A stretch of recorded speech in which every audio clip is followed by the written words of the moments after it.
kutegeeza ki kati America yasindise kituufu yasindise president yazze tebasindise Marco Rubio omanyi America eyina engeri gyeteekululamu amawanga buli gwanga lirina level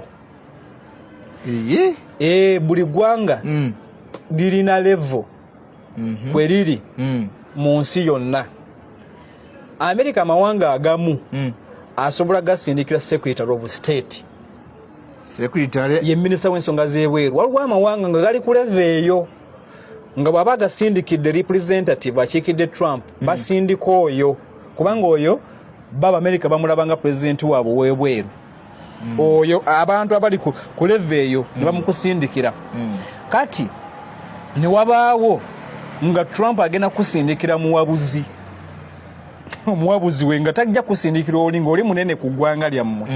n'abasindikira muwabuzi okitegeera olala n'abasindikira wasobola n'obasindikira mukwano gwe oba mukoddomi we alina mukoddomi kuba naye ali ku level ya advisor Jared Kushner n'amusindika wano mbadde nkulaga nti baatusindikidde representative Abamerica naye nga tazitowa kwenkana ba Marco Rubio bali abakulu balina ba minister be. Ndowooza nti okusooka tulina okukola ennyo tutuuke ku level ya ggwanga nga America asobola otusindikira Marco Rubio ku mukolo nga guno yatusindikira representative saagadde munyooma naye njagadde kulaga nti si wesitiibwa kyeggwanga nti kubafa abagoberera bino tubimanyi bino byetukola tumanyi ba minister ne ba representatives be batera okusindika ba envoys be okitegeera kati ono alabika nga mutonomu naye tekijja okuba nti yamutusindikidde. Omanyi tulina nga government tulina okukola ennyo okulaba nti tutuuka alesi ku level ya Kenya. Kati okimanyi nti Kenya abadde yakyaziza Macron president w'Ubufaransa namulabako president w'Ubufaransa bakyalidde. Kati ndowooza Uganda okukyaza omukulembeze ng'oyo wano twasemba ndowooza okukyaza omukulembeze bwe mba seerabidde owa America yasemba okujja wano bwe mba seerabidde yali president yajja n'agenda wano ku ddwaliro lya Sirimu Entebbe ogwali mwaka ki ndowooza ye yasemba yali Bush yali George Bush ye yasemba okujja wano baali bagulawo ddwaliro ly'Entebbe erya Sirimu baliyita batya eryo erya Sirimu baali baliggulawo balina eddagala baali bagenda okugezesa. In fact baali batongoza eddagala ne liweeza ku kirwadde kya Sirimu ekyo kati Bush najja n'abeerawo. Kati ogenda okulaba nti ffe kwe tuli ndowooza tunatuuka ku level sindikira bakaguzi. Macron asobola okujja e Kenya naye ayinza okuba nga tasobola kujja Uganda ng'ajja tusindika ate muyambiwe. President wa America Jojo waliwo minisita omunene yali ajja Kenya naye nga ate ffe tebasobola kukola kyo tebasobola kujja wano okujjako juzi nga bwe twalaba ku side eno endala wano President Rice yajja Rice ewa Iran yafa omujjukira ng'asaaliyako ne wali ku muzikiti ne mpozi no juzi Russia tusindikira gundi Lavrov minisita w'ensonga z'ebweru w'eggwanga yayitako wano ena tuwajja yali aliko najja n'ayitako Entebbe. Kati ogenda okulaba nga ffe batunyoomamu be batusindikira batyo naye nga tuzze ku kyokuba nti basindise kubanga America ebadde represented ekololo mu mbeera yonna ne gwe basindise oba mutono babadde represented. America gwanga eribala Abamerika babala ebyobufuzi mu nsi yonna era tebayina wantu we bali nga tebakolagana okujjako nga mwabagobera ddala nga Iran. America ly'eggwanga lisobola okubanga gavumenti oli agala egwe naye ng'enkolagana tebagenda kugijjawo mulundi gumu okitegeera nga America bandyagadde gavumenti egwe naye ng'enkolagana tebagenda kugijjawo mulundi gumu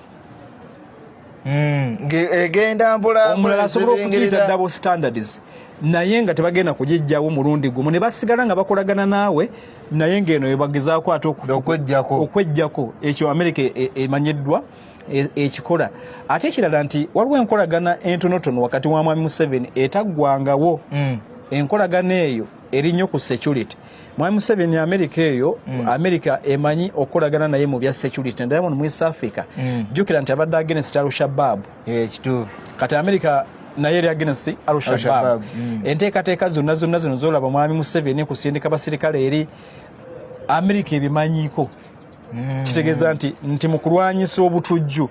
naddala mu East Africa omanya America yo positioning nti ye police y'ensi yonna erwanyisa obutujju. Kati mwami Museveni layini ye awo weesinga okuba nti ejjira mu nkolagana ye n'Abamerika. Ate ngero kitegeera nti n'ebyobusuubuzi weebiri newankubadde bajja ne bakwatamu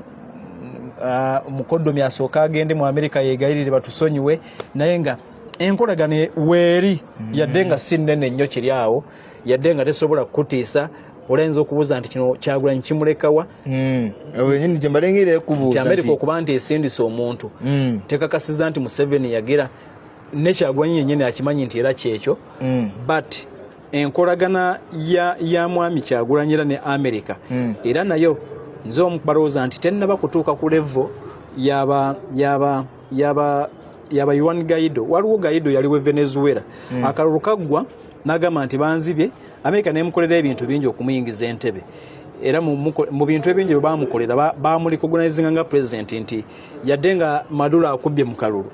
tujja kutongoza ng'omukulembeze yadde kyagaana naye mu mawanga gonna ssebo nga bamutwitinga nga president kuba Amerika ekoze ekyeragidde okitegeera kati ekyo kyaliwo ku Juan Guaido owe Venezuela but for Kyagulanyi tannaba kutuuka ate naye ku eyo level Amerika okwagala okumuyirawo omubiri okutuuka ku ki ku president ku level y'okugamba nti ki kubanga nibwe twandibadde nibwe nakalulu nibwe kaggwa waliwo alamu Museveni abbi akalulu naye era tewawulirako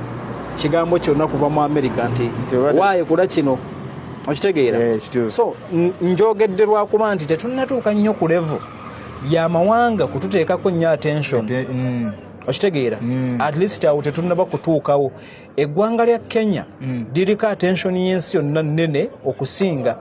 Kenya ne beekalakaasa okwekalakaasa kwabwe kuvuga nnyo era kulabika nnyo ku mawulire g'ensi yonna okusinga wanne ewaffe so ndowooza tukyalinamu obunafu obwo ne bw'olaba Kenya okwekalakaasa kwayo kuba kunene kukola eggulire eddene okusinga wano kitegeeza nti ffe tulina level gye tukyaliko oba oliawo etannaba kututuusa kutuwa nnyo attention y'ensonga lwaki nti Trump yasindise muntu bw'atyo y'ensonga lwaki nti Kyagulanyi ne bw'ayogera nti bannange demokrasi ebikiira ogenda okulaba nga tebafaayo nnyo kiri awo Abamerika. Ekintu ky'ongambye ekyo ky'okuba nti batusindikidde nkubyemu akafaananyi nga omukolo gutegekeddwa ku kyalo babadde bagambye omukulembeze w'eggwanga yagenda okujja nakusindikira minisita w'e Kampala.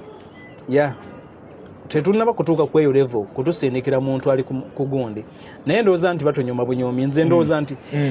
level y'okutusindikira Marco Rubio Secretary of State ndowooza twagituukako dda naye olw'okuba nti eggwanga liri awo lityo lulidde kuyagayagga si kuyagga naye nga liri awo nagambye nti tetunnatuuka ku level ya Kenya okitegeera nti nibabeera batwetaaga tuyinza okuba nga tebatwetaaga nnyo kiri awo basobola tusindikira muntu ng'ali